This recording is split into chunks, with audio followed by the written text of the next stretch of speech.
Kothagudem municipal corporation division Ramavaram ప్రాథమిక పాఠశాల ఏరియాలో mission Bhagiratha overhead tank pump operator నిర్లక్ష్యంతో నీరంతా వృధా అయింది.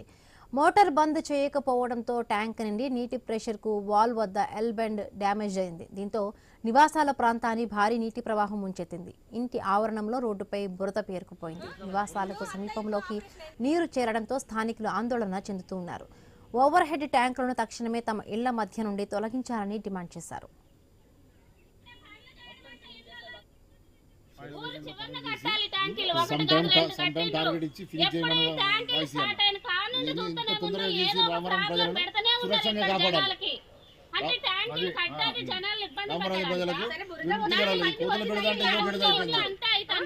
అది కాదు కోతల కుక్కలు ఈ నీటి సమస్య పెడితే మరి తీవ్రత అయిపోతుంది.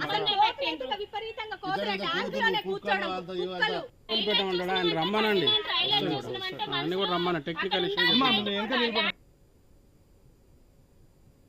ప్రజల యొక్క నీటి కష్టాలు తీర్చాలని మన స్థానిక శాసనసభ్యులు పూనంనేని సాంబశివరావు గారు ఎంతో ప్రయత్నం చేసి 125 కోట్ల రూపాయలు ఇలా కొత్తగూడెం ప్రజల యొక్క దాహార్తిని తీసుకొచ్చేందుకు ప్రయత్నం చేసి పథకాన్ని ప్రారంభిస్తే పని నడుస్తూ ఉంది. ఈ పని చేయడంలో అధికారుల నిర్లక్ష్యం ఇక్కడ దాగి ఉన్నది. కాంట్రాక్టర్ యొక్క నిర్లక్ష్యం దాగి ఉన్నది. కాంట్రాక్టర్ నిర్లక్ష్యం కారణంగా నైపుణ్యం లేనటువంటి కార్మికులు పెట్టుకొని పనిచేయడం వల్లనే ఈ మొత్తం ట్యాంకు నింపినప్పుడు నీళ్ళని కూడా ఇళ్లలోకి పోయేసి ప్రమాదం బారి నుండి ప్రజలు అలర్ట్ అవ్వడం వల్ల ఇలా ప్రమాదం తప్పింది.